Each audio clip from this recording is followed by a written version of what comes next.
주시옵소서. 오늘도 종을 통해서 말씀하시고 영광 받아 주시옵소서. 살아계신 예수 그리스도의 이름으로 기도드리옵나이다. 아멘. 할렐루야. 그렇습니다. 주님이 부활하셔서 우리의 예배 가운데 성령으로 임재하여 주시고 우리 한 사람 한 사람을 말씀으로 만나 주실 줄로 믿습니다. 할렐루야. 가정에서 예배하시는 분들에게도 동일한 은혜가 있게 되시길 주님의 이름으로 축복합니다. 미국의 제16대 대통령인 에브라함 링컨, 노예를 해방시키고 가장 훌륭한 대통령으로 존경받는 링컨에게 하루는 기자가 와서 질문을 했다고 그래요. 대통령께서는 어떻게 그렇게 존경받는 대통령이 됐습니까? 그렇게 물으니까 링컨이 대답하기를, 나는 많은 실패를 해봤기 때문에 그렇습니다. 그러더래요. 그래서 그 많은 실패를 그러면 어떻게 극복했습니까? 그런데 실패를 많이 당했지만 믿음을 잃어버리지 않으려고 애를 썼습니다. 하나님 앞에 주님을 의지하려고 애를 썼습니다. 그렇게 대답을 하더라는 거예요. 그렇습니다. 물질을 잊어버리는 것은 조금 잊어버리는 거라 그러고, 건강을 잃어버리는 것은 많이 잊어버리는 거라 그러고, 믿음을 잃어버리는 것은 전부를 잊어버리는 거다 그래요. 하나님을 잊어버리는 거기 때문에 그래요. 영생을 잊어버리는 거기 때문에 그래요. 오늘 본문의 말씀은 여호수아가 제1차 아이 전쟁에서 사람의 말을 듣고 행하다 실패했는데 2차 아이성 전투에서 하나님의 말씀을 듣고 순종해서 믿음을 잃지 않고 주님을 붙잡아서 승리하는 내용을 말씀하고 있습니다. 금년 한 해 지금까지 실패하고 실수하고 했다 할지라도 금년부터 새해는 하나님의 말씀 붙잡고 하나님과 동행하면서 승리할 수 있게 되시기를 예수님의 이름으로 축복합니다. 할렐루야. 여호수아가 이스라엘이 1차 전쟁에서 실패했던 것은 아간이라고 하는 사람이 하나님의 말씀을 듣지 않고 1차의 그 전쟁에 여리고성을 이제 함락하고 거기서 전쟁 노획문들이 많이 나왔는데 첫 성이니까 이건 하나님의 것이다. 그리고 하나님께 드리라고 그랬는데 그만 욕심이 나서 탐심 때문에 거기 하나님 앞에 드려질 전쟁 노획물 중에 일부를 훔쳤어요. 21절 말씀에 보면 내가 노력한 물건 중에 시날산의 아름다운 외투 한 벌과 은 200세겔과 그 무게가 50세겔 되는 금덩이 하나를 보고 탐내어 가져갔나이다 하면서 탐내서 그걸 훔쳤다는, 하나님께 드려야 되는 걸 훔쳤다 그런 말씀입니다. 이것 광야 40년 살면서 이거 겪어봤지만 그거 훔친다고 해서 내 거 되는 거 아니에요. 그거 훔친다고 해서 쓸 수 있는 것도 아니에요. 다른 사람들은 없는데 자기만 신할산 외투 입고 다닐 거예요.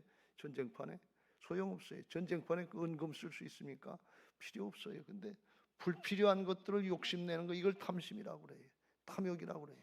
우리가 여기 세상 욕심, 육신을 입고 살면서 세상 욕심에, 탐심에 붙잡혀서 이렇게 속지 않게 되시길 주의 이름으로 축복합니다. 필요한 건 하나님 앞에 구하라고 그랬습니다. 일용할 양식 주신다고 그랬습니다. 걱정하지 마시고 물질 걱정하지 말고 하나님 붙잡고 믿음으로 사시길 주의 이름으로 축복합니다. 이렇게 이스라엘 백성들에게 이제 죄가 들어왔어요. 아간을 통해서. 그러니까 7장 1절에 보면 주님께서 이제 진노하셨다고 그랬어요. 아간이 온전히 바칠 물건을 가졌음이라. 그래서 1절 끝에 여호와께서 이스라엘 자손에게 진노를 하시니라 그랬어요. 아간이 범죄를 했는데 이스라엘에게 진노를 하셨다는 거예요. 이상하지요? 그래서 거기 어떤 일이 일어나는가 하면 11절에도 나중에 말씀하시기를 하나님이 여호수아에게 이스라엘이 범죄하여 내가 그들에게 명령한 나의 언약을 어겼으며 온전히 바칠 물건을 도둑질했다 그래. 이스라엘이 범죄했다는 거예요. 아간 한 사람이 범죄했는데 이스라엘 전체가 범죄한 것처럼 그렇게 말씀하십니다. 그러시면서 그 이스라엘의 죄악이 들어오니까 거기 이제 혼란의 상태가 있기 시작하는데 여호수아가 어이없는 실수를 합니다. 영적인 분별을 하지 못하고 7장 2절 3절에 보면 정탐꾼을 보냈는데 아이성은 쬐끔하니까 거기 다 올라갈 필요 없고 60만 되고 다 올라갈 필요 없고 2, 3천 명만 올라가면 되겠습니다 하는 사람의 말을 듣고 하나님 앞에 기도하지 않고 물어보지 않고 그냥 올라갔다가 거기서 패했어요. 그래가지고 5절에 보면 아이 사람이 그들을 36명쯤 이스라엘 사람들을 36명쯤 쳐 죽였다 그랬어요. 그러니까 여호수아는 영적으로 분별이 안 됐고, 그리고 그 전쟁에 실패해서 애꿎은 사람, 죄 짓지 않은 사람이었는데 36명이 죽었고, 이스라엘 백성들은 간담이 녹아가지고 사기를 잃어버렸어요. 여리고성을 멸망할 때 사기가 충천했었는데, 사실 이스라엘 백성들이 여리고성 무너진 거는 하나님께서 역사하신 거거든요. 그냥 하루에 한 바퀴씩 돌고 7째 날은 7바퀴 돌고 외치라고 할 때 외치랬더니 하나님이 무너뜨리신 거거든요. 실제로 싸운 것은 가나안 땅에 싸운 건 아이성에서 처음 싸움이에요. 조그만 성인데 당연히 이길 줄 알았는데 거기서 실패하고 패전했으니까, 이렇게 쬐끄만 성도 우리가 못 이기면 앞으로 이 하나님 땅을 어떻게 정복하겠는가. 인간적인 생각들로 다 감정으로 충만했다 감정으로 죽고 앉았어요. 여러분, 우리가 신앙하면서 감정에 휘둘리지 마시길 주의 이름으로 축원합니다. 내 생각 내 판단에 휘둘려 될 것 같다 그러고 잔뜩 기대했다 안 되면 그냥 폭 가버려서 이게 무슨 믿음이냐, 이게 무슨 하나님이냐. 그러면 안 돼요. 약속의 말씀 붙잡고 나가야 될 줄로 믿습니다. 좌로나 우로나 치우치지 말고 말씀 붙잡고 나가시길 주의 이름으로 축원합니다. 그러면 하나님이 왜 아간 한 사람의 죄를 가지고 이스라엘 전체에게 책임을 물으셨냐 하는 것입니다. 왜 그렇습니까? 이스라엘 백성들은 언약의 공동체예요. 공동체 한 몸처럼 언약을 말씀을 붙잡고 살아야 되는 언약의 공동체고, 이스라엘 백성들은 운명 공동체예요. 한 사람이 잘못했으면 그게 한 사람으로 끝나지 않고 모든 사람이 잘못한 것처럼 공동체 책임이 있다 그런 말씀입니다. 이것은 마치 우리의 몸을 비유해서 말씀한 교회의 원리나 마찬가지인데, 몸이 손이나 발이 어디에 고통을 당하고 어려움을 당하면 아프고 그러면 손과 발만 어려움 당하는 것이 아니라 온몸이 고통을 다 당하는 거예요. 이게 지체의식이고 공동체의식이. 고린도전서 12장 25절부터 이렇게 말씀합니다. 몸 가운데 분쟁이 없고 오직 여러 지체가 서로 같이 돌보게 하셨느니라. 26절 같이 읽겠습니다. 시작. 만일 한 지체가 고통을 받으면 모든 지체가 함께 고통을 받고 한 지체가 영광을 얻으면 모든 지체가 함께 즐거워하느니라. 한 지체가 발가락 하나만 다쳐도 온몸이 다 욱신욱신해요. 그러니까 이게 따로 있는 게 아니다. 공동체다 그런 말씀이. 유기적인 공동체인 것입니다. 이게 너희는 그리스도의 몸이요 지체의 각 부분이라. 이게 교회의 모습이. 주님의 몸된 교회가 전체인데 우리는 지체들이에요. 그래서 어느 한 지체가 고통을 당하면 몰라라 하는 것이 아니라 같이 염려해주고 기도해주고 도와주는 그런 유기체적인 그런 공동체 의식이 우리에게 있어야 될 줄로 믿습니다. 한 사람이 잘 되고 성공하고 출세하고 그러면 그 시기하고 질투하지 말고 함께 기뻐하고 함께 즐거워하라 그런 말씀. 로마서 12장 15절의 말씀에 보면 성숙한 믿음의 사람은 즐거워하는 자들과 함께 즐거워하고 우는 자들과 함께 운다 그랬어요. 이게 성숙한 신앙이 어떻게 하면 이렇게 되느냐? 그 마음의 중심이 나한테 있지 않고 상대방에게 있을 때, 사랑으로 변할 때 이런 은혜가 있는 것을 믿으시기 바랍니다. 나 중심이면 판단하고 비판해요. 아유 그까짓 거 뭐 그걸 한 걸 가지고 자기만 뭐 그런가? 그렇게 판단하고 비판하기 쉽고 울고 어려움 당하면 아이 그거 저거 잘못했으니까 그렇지. 아 이렇게 판단하고 만다면 그게 아니고 몸이에요. 우리는 지체예요. 함께 즐거워 함께 기뻐하고 함께 나가야 될 줄로 믿습니다. 우리가 신앙하고 살아가면서 이렇게 공동체 의식을 가지고 살아갈 때 하나님의 은혜가 있게 될 줄로 믿습니다. 원치 않는 일이지만 가정은 더 한 몸같이 한 공동체같이 사는 그런 공동체 아닙니까? 남편이 실패를 하면 온 가족이 다 고통을 당해요. 남편이 가장이 사업을 실패하면 온 가정이 다 어려움을 겪게 돼요. 남편이 또 인생을 잘못 살아서 술에 중독된다든지 도박에 중독된다든지 이성을 잘못 사귄다든지 그러면 온 가정이 다 어려움을 당해요. 본인만 당하는 게 아니에요. 다른 가족들이 더 많이 어려움을 당하고 역경을 당한단 말이죠. 아내가 춤바람이 났다든지 낭비하고 사치한다든지 살림을 실패하면 빚덩이에 오르는 거고, 그리고 온 가족이 다 어려움을 당하고 역경을 당한단 말이지. 본인보다도 다른 사람이 더 고통을 당하는 것이죠. 실망하고 낭망한단 말이지. 자녀들이 허라는 공부는 하지 않고 일도 안 하지 않고 힘든 건 안 하려고 그리고 먹고 놀고 좋지 못한 일에 중독이 돼서 마약이다 뭐다 술이다 이런 게 중독되어 있으면, 그러면 또 온 가족이 다 어려움을 당하게 돼요. 이런 일 있어서는 안 되는데 이런 일이 있다 그런 말씀이에요. 이럴 때 우리가 어떻게 이겨나가고 어떻게 극복할 수 있느냐 하는 것입니다. 오늘 여호수아를 통해서 역사하신, 이스라엘 통해서 역사하신 그 말씀을 통해서 지혜를 얻고 믿음으로 살아서 그런 은혜들을 금년에 많이 누리게 되시길 주님의 이름으로 축복합니다. 할렐루야. 그럼 어떻게 되느냐? 먼저 하나님과의 막힌 관계부터 회복하시길 주의 이름으로 축원합니다. 사람의 생각에는 전쟁이 졌으니까 우리가 더 잘 싸워야 되는데 잘못 싸웠다 해서 전략을 세우고 더 열심히 하고 그러려고 하는, 싸움을 열심히 해서 되는 게 아니다 그런 말씀이에요. 우리가 일을 부지런히 안 해서 그러니까 일을 열심히 해야 된다, 더 많이 해야 된다 그렇게 생각하고 계시고요. 공부를 잘 못해서 공부를 잘 안 해서 떨어졌다, 공부를 더 열심히 해야 된다. 사람의 생각은 일부터 우리가 해야 되는 이것부터 생각하는데, 하나님은 말씀하시기를 하나님과의 관계부터 열어라 그런 말씀입니다. 하나님과의 관계가 막혀 죄악으로 막혀 있기 때문에 하나님의 축복이 임하지를 못하는 거예요. 그래서 하나님의 관계를 회복하기 위해서 잘못된 걸 회개하고 돌이키기 위해서 누군가 하나는 여호수아처럼 엎드려서 끌어안고 회개하고 중보하고 기도해야 될 줄로 믿습니다. 하나님과의 관계를 열어야 돼요. 7장 6절에 여호수아가 옷을 찢고 이스라엘 장로들과 함께 여호와의 궤 앞에서 땅에 엎드려 머리에 티끌을 뒤집어 쓰고 저물도록 있다가, 그래서 장로들과 함께 엎드려서 기도했다 그런 말씀이, 영적으로 깨어있는 사람이 하나 있어서 하나님 앞에 엎드려 기도해야 돼. 꿇어 엎드려 있어야 돼. 가정이 어렵고 힘들면 누군가 하나는 꿇어 엎드려서 기도해야지요. 그래야 가정이 살지요. 그래야 자녀들이 살지요. 그래야 막힌 다음에 흐려지지요. 그래야 빚덩이에서 살아날 수 있지요. 꿇어 엎드려서 하나님의 도우심을 구해야 돼요. 인간적으로도 열심히 해야 됩니다만 그거보다 하나님이 복의 근원이고 하나님이 공급해 주니까 누군가 깨어서 기도해야 되는 사람이 있어요. 그렇지 않으면 하나님의 역사가 임하지 못하기 때문에 그래요.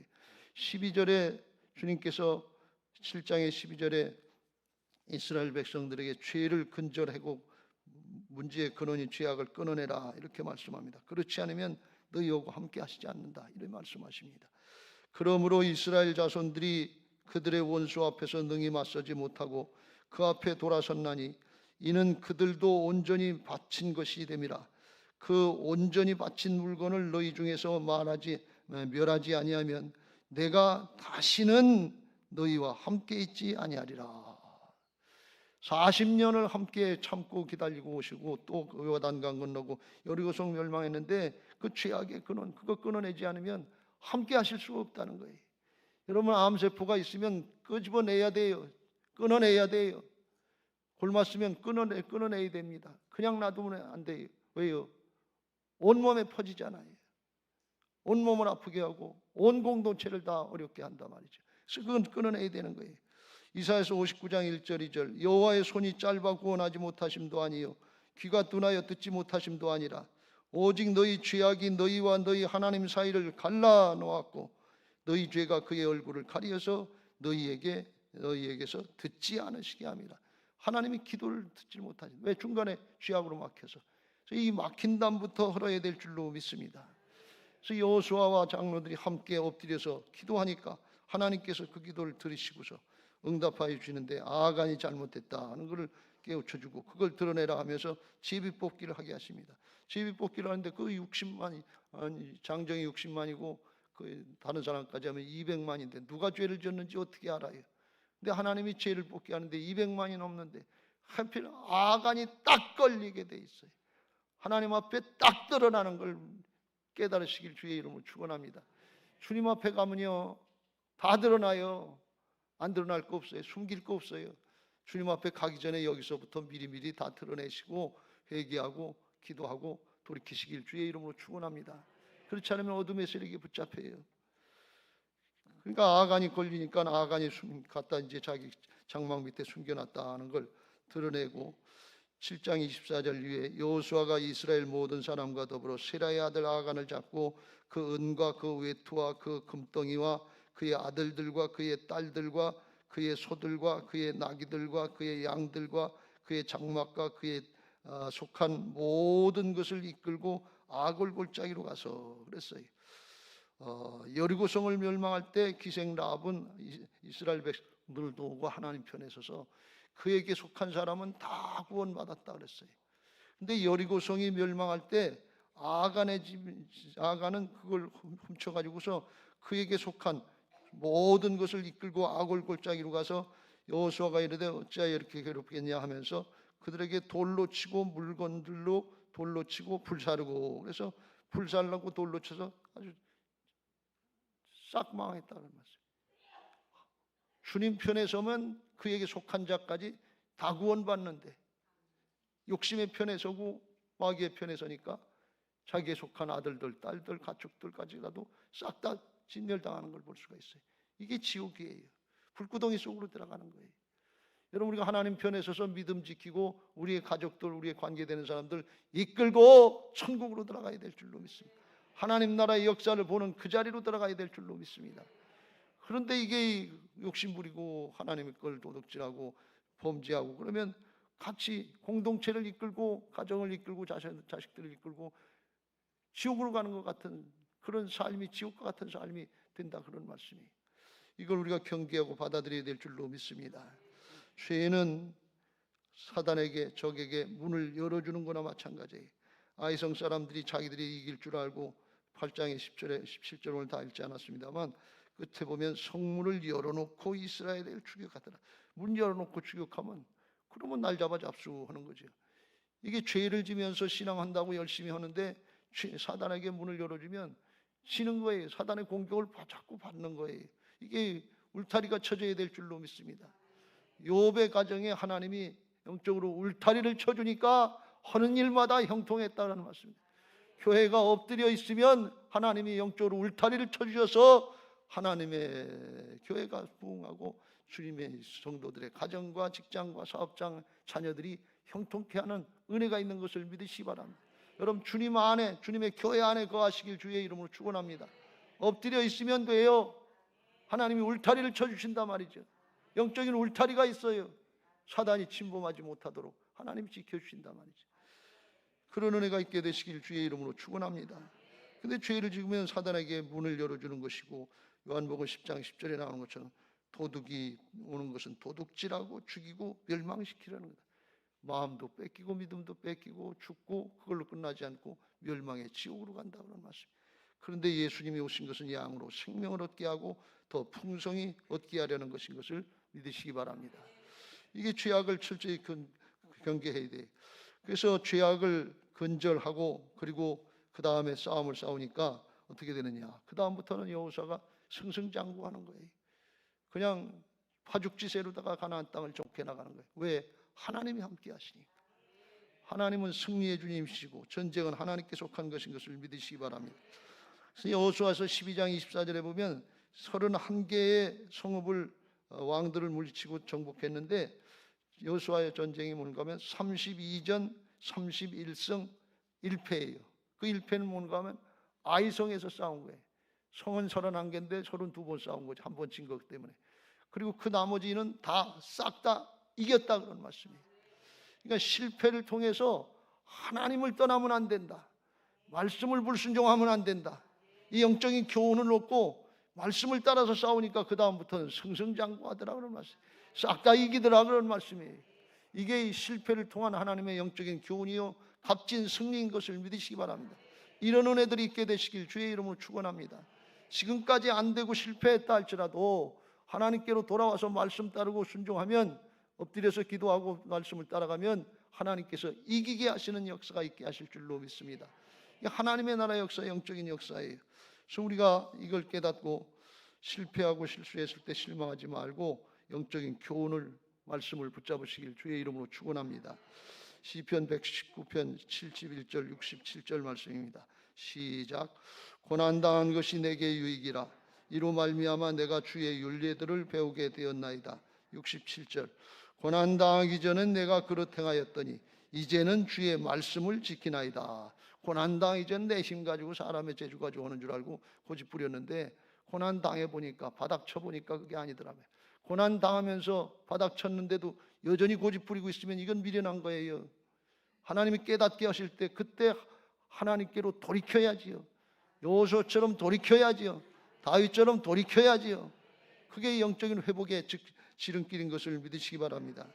우리가 살아가면서 육신의 욕심, 탐심, 육신의 소욕, 이것 때문에 고집 피우지 말고 아깝다 생각하지 말고 즉시로 돌이키세요. 골로새서 3장 5절. 그러므로 땅에 있는 지체를 죽이라. 곧 음란과 부정과 사욕과 악한 정욕과 탐심이니 탐심은 우상숭배니라. 이것들로 말미암아 하나님의 진노가 임하느니라. 우상숭배는 하나님께서 가장 미워하시는 죄인데 왜 그런가 하면 하나님 대신 물질을 더 의지하는 거예요. 하나님 대신 지식을 더 의지하는 거예요.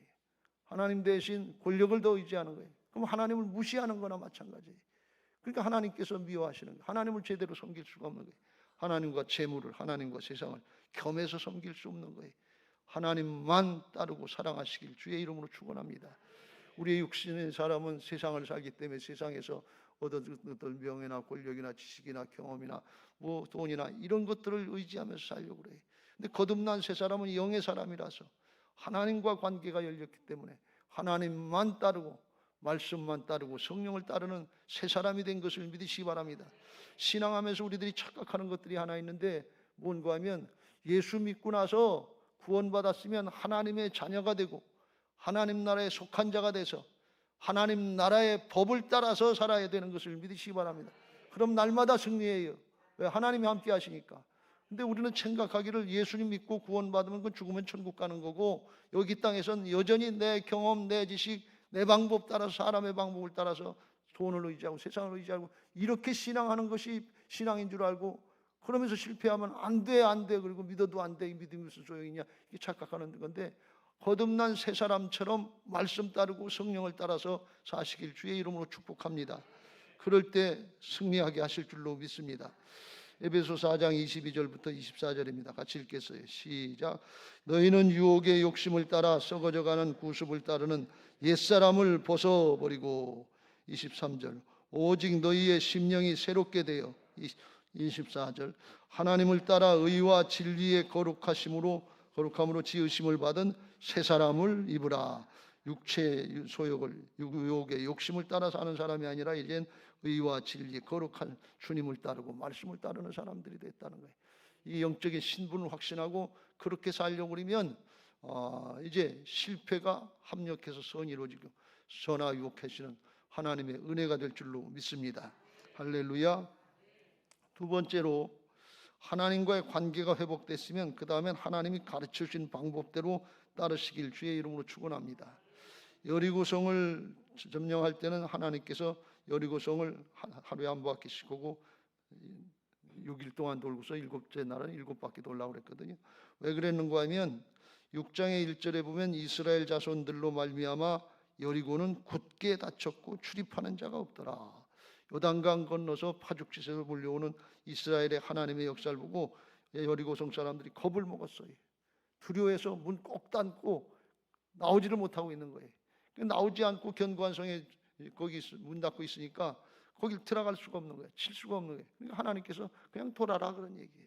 이해가 안 되는데 하루에 한 바퀴씩 돌고 7째 날은 한 바퀴 도는데 3시간쯤 걸린다는데 7째 날 7바퀴 돌려면 21시간을 돌았다는 거 아니에요.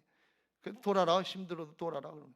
그리고 7바퀴 돌고서 제사장들이 나팔 불 때 외쳐라 그럴 때 외칠 때 하나님이 성을 잠깐 흔들어 놓으셨다 그런 말씀. 그러니까 그냥 무너졌다는 거예요. 고고학자들이 연구해 보니까 밑에서부터 흔들렸다는 거예요. 하나님이 지진을 일으키셨다는 거예요. 사람은 안 되지만 하나님은 되시는 것을 믿으시기 바랍니다. 여리고성 싸움에는 하나님이 그 방법이 통하니까 그 방법을 가르쳐 줬어요. 근데 아이성 싸움에는 또 매복하는 방법, 엎드려 가서 매복하고 있다가 급습해라. 이 방법을 가르쳐 줬어요. 왜 그랬는가 하면 아이성 사람들은 달라서 그랬어요.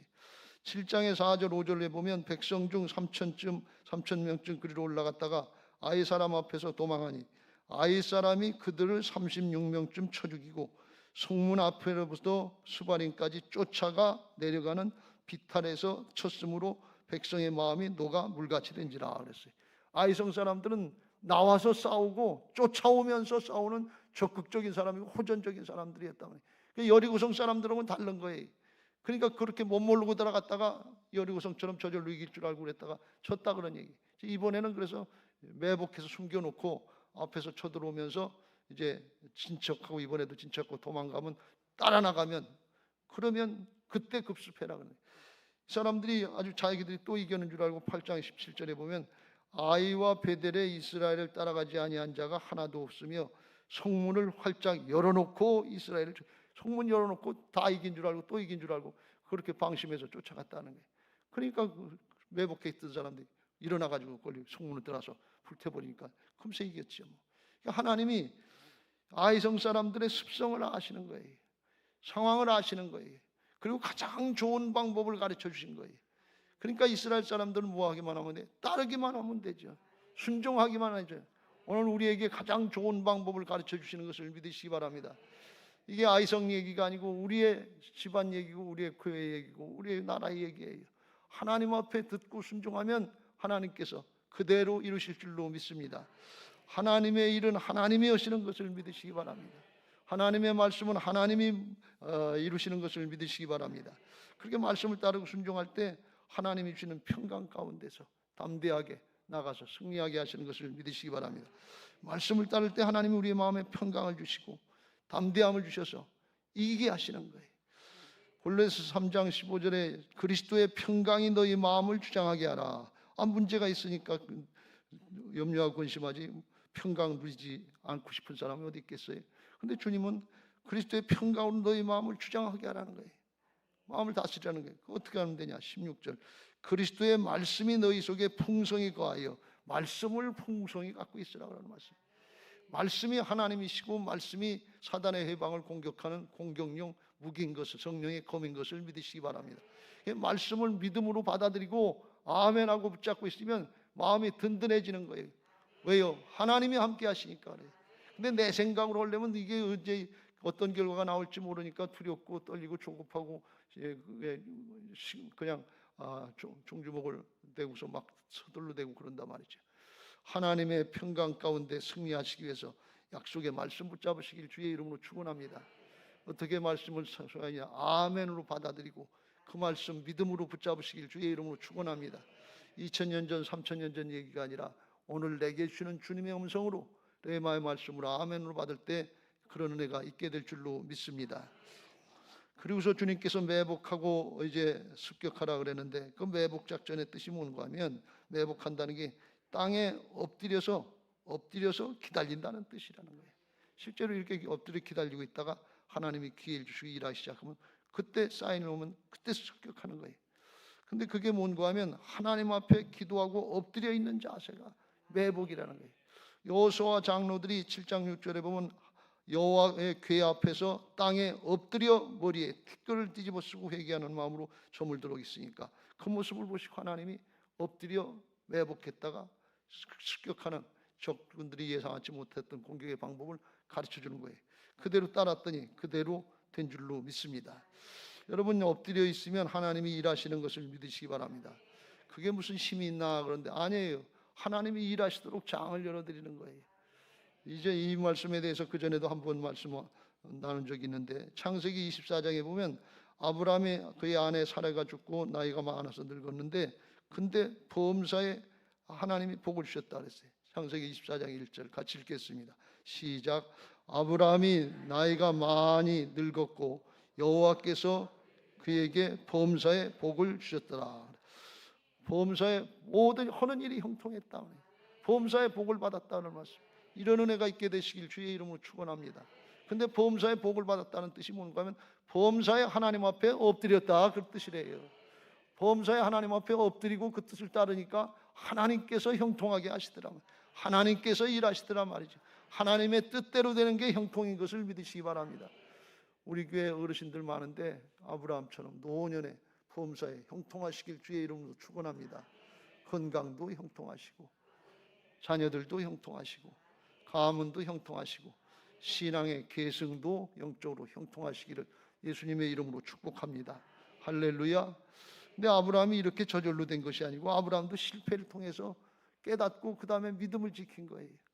아브라함이 가나안 땅에 들어온 지 10년쯤 됐는데 자식이 없으니까 걱정을 했겠죠. 그의 아내 사레가 더 걱정을 해서 그의 여종인 하갈을 갖다가 아브라함에게 넣어주면서 하는 얘기가, 아브라함의 아내 사레가 3절에 보니까 그 여종 애굽 사람 하갈을 데려다가 그 남편 아브라함에게 첩으로 준 때는 아브라함의 가나안 땅에 거주한 지 10년 후였더라. 10년을 기다리도 응답이 없으니까 2절 말씀에 사레가 내 여종에게 들어가라, 내가 혹 그로 말미암아 자녀를 얻을까 하노라 하며 아브라함이 사레의 말을 들으니라 그랬어요. 하나님은 사레를 통해서 약속의 자식을 주신다고 그랬는데 10년을 기다려도 응답이 없으니까 사레가 그렇게 하라니까 아브라함이 그냥 군말 안 하고 쑥 들어가는 거예요. 남자들이 이상하지요. 가문의 대를 이어야 되니까 쑥 들어간다. 옛날에 씨앗도 본다고 그러는데 쑥 들어가는 거예요. 근데 그게 하나님의 뜻이 아니에요. 사람의 생각이에요. 그래서 자식을 낳는데 임신하고 그러니까 4절에 아브라함이 하갈과 동침하였더니 하갈이 임신하며, 또 그때는 또 단박에 임신했어요. 하갈이 임신하며 그가 자기의 임신함을 알고 그의 여주인을 멸시한지라. 종은 여주인에게 소유물이나 마찬가지인데 대들고 방해한단 말이죠. 그래서 집안이 풍비박산이 되고 질서가 무너지고 평화가 깨져 버렸어요. 그리고 16장 16절 그때가 아브라함의 나이 86세인데 17장 1절에 보면 아브라함이 99세 때에 여호와께서 아브라함에게 나타나사 그에게 이르시되 나는 전능한 하나님이라 너는 내 앞에서 행하여 완전하라. 그래서 13년 동안 하나님께서 아브라함을 만나 주시지 않고 관계가 소통이 끊어졌다는 말씀이, 문제 해결됐다고, 자식 얻었다고, 아브라함의 마음은 좋은데 하나님의 마음은 아프신 거예요. 만나 주시지 않는 거예요. 여러분, 문제 해결됐다고, 세상의 방법으로 문제 해결됐다고, 형통한 것 같다고, 잘된 것 같다고 좋아하지 마세요. 하나님이 슬퍼하실 수가 있어요. 하나님하고 관계를 바로 맺고 하나님의 말씀대로 따르고 순종해서 하나님의 뜻 가운데 형통해야 온전한 기쁨이 되고 감사가 되는 것을 믿으시기 바랍니다. 아브라함이 이 경험을 해봤기 때문에 그 다음에는 말씀을 따라서 엎드려서 순종하면서 범사가 형통할 수 있도록 그렇게 믿음 지키고 믿음의 조상이 된 줄로 믿습니다. 여러분에게도 이런 은혜가 있게 되시길 주님의 이름으로 축복합니다. 이제 말씀을 마무리합니다. 여러분, 부활신앙으로 승리하시길 주의 이름으로 축원합니다. 우리는 아간처럼 죄 짓고 실수하는 일이 없을까요? 우리는 아브라함처럼 죄 짓고 실수하는 일이 없을까요? 왜요? 더 많아요. 수태 많아요. 날마다 있었어요. 근데 우리가 그러면 죄의 얽매에서 위축당하고 억압당하고 힘도 못 쓰고 그리고 살아야 되나요? 그래서 예수님이 우리의 모든 죄, 실수, 실패 그걸 대신해 주시려고 십자가에서 대속의 죽음을 죽어주신 것을 믿으시기 바랍니다. 다 갚아주셨어요. 그리고 죄악과 사망의 세력에 지지 않고 승리하는 삶을 살게 하시려고 부활하셔서 우리에게 보증해 주시려고 성령으로 우리 안에 와 계신 것을 믿으시기 바랍니다. 우리 안에 와 계신 부활의 영으로 오신 주님 안에 모든 것이 다 있어요. 승리가 거기 있어요. 주님 안에 생명이 그 안에 있어요. 임마누엘이 그 안에 있어요. 거룩이 그 안에 있어요. 주님의 능력이 그 안에 있어요. 그래서 우리는 육신을 따라서 과거의 육의 욕심을 따라 사는 옛사람이 아니고 주님이 내 안에 오셔서 인도자가 되시고 주인이 되신 걸 믿고 믿음 생활하면 주님 안에 있는 것이 나하고 하나가 돼 영으로 하나가 돼서 주님 것이 내 것이 되는 은혜가 있는 것을 믿으시기 바랍니다. 이게 복음의 비밀이에요. 그래서 우리는 새로운 피조물이 된 것을 믿으시기 바랍니다. 그런즉 그리스도 안에 있으면 새로운 피조물이라 이전 것은 지나갔으니 보라 내 것이 새 것이 되었도다. 그래서 새 사람이 됐다. 영의 사람이 됐다. 그런 말씀이. 그게 우리 안에 오신 주님 안에 있는데 이게 복음의 비밀인데 골로새 2장 2절 끝에 보면 이 하나님의 비밀인 그리스도를 깨닫게 하려 함이니 그 안에는 지혜와 지식의 모든 보화가 감춰져 있느니라. 승리하는 비결, 인생의 비결이 예수님 안에 다 있는 것을 믿으시기 바랍니다. 왜? 죄악과 사망의 세력을 이기신 분이 와 계시기 때문에, 승리의 주님이 와 계시기 때문에. 근데 그게 언제 누려지는가 하면 내 생각 따르고 주님의 생각 따르고 말씀 따르면, 그러면 하나가 안 되는 거예요. 근데 우리가 주님의 주권을 인정하고 주님의 말씀을 듣고 순종하면서 순종하려고 그러면 주님 오고 나오고 영으로 하나가 되는 거예요. 주님의 마음이 내 마음이 되는 거예요. 그러니까 주님은 이미 이겨놓으셨으니까 기쁘고 즐겁고 감사하게 신앙할 수 있게 되는 줄로 믿습니다.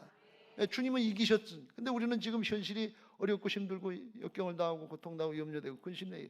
근데 그거는 육신의 사정이지, 영으로 거듭난 사람으로 하나가 되면, 기쁘고 즐겁고 감사가 되면 성령의 역사가, 진리의 역사가 일어나서 우리의 혼을 다스려서 우리의 마음의 평강과 기쁨과 감사가 넘치게 하시고, 그게 육신을 다스려서 질병도 치료하고 현실에 막혔던 남들이 흐려지게 하시고 형통케 하시는 은혜가 있는 것을 믿으시기 바랍니다. 이걸 성령 충만이라고 그러고, 이것을 하나님의 나라가 이루어진다 그렇게 얘기해. 하나님의 나라는 먹는 것과 마시는 것이 아니요 오직 성령 안에서 의와 평강과 희락이라 넘치는 거예요. 그래서 주님이 오늘 말씀하십니다. 8장에 그랬잖아요. 하나님이 이제 회복시켜 주시려고 8장 1절에 내가 아이 왕과 그의 백성과 그의 성읍과 그의 땅을 다 내 손에 넘겨 주었으니, 하나님은 넘겨 주셨다는 거예요. 근데 아직 아이성 2차 싸움도 아직 안 했어요. 근데 싸우면 이기게, 순종하면 이기게 돼 있어요. 내 발바닥으로 밟는 것을 다 너희가 주었다 그랬어요. 하나님 편에서는 다 이겨놓으신 거예요. 예수님이 십자가 부활로 다 이겨놓으셨다 그런 말씀이에요. 근데 주님 안에 거할 때, 말씀 안에 거할 때, 믿음으로 순종할 때 주님 것이 내 것이 되는 거예요. 그래서 믿는 사람들은 주님의 믿음으로 사는 사람들이, 주님의 마음으로 사는 사람들이, 이게 주님의 주권 인정하고 따라가는 부활신앙이요 승리의 신앙인 것을 믿으시기 바랍니다. 데살로니가전서 5장 16절부터 18절 읽고 마치겠습니다. 시작. 항상 기뻐하라, 쉬지 말고 기도하라, 범사에 감사하라. 이것이 그리스도 예수 안에서 너희를 향하신 하나님의 뜻이니라. 할렐루야. 내 안에 오신 예수님 안에 승리가 다 있거든요. 하나님 편의 영적인 차원에서 다 이루어지는 거죠. 믿음으로 순종하면, 믿음은 바라는 것들의 실상에 보이지 않는 것들이 현실로 증거로 나타나는 것이 하나님의 나라의 역사인 것을 믿으시기 바랍니다. 금년 한 해 기분 감정에 휩싸이지 말고, 현실 사정에 휩싸이지 말고, 예수 그리스도 안에 승리와 생명이 있는 것을 믿고 믿음으로 살면 승리와 생명의 역사로 변화되는 역사, 전화위복되는 역사가 있게 될 줄로 믿습니다. 하나님을 사랑하는 자, 그 뜻대로 부르심을 입은 자들에게는 모든 것이 합력하여 선을 이루느니라. 그런 승리하는 한 해가 되시기를 예수님의 이름으로 축복합니다. 이제 받은 말씀 기억하시고 그런 신앙하게 해달라고 복음성가 한 장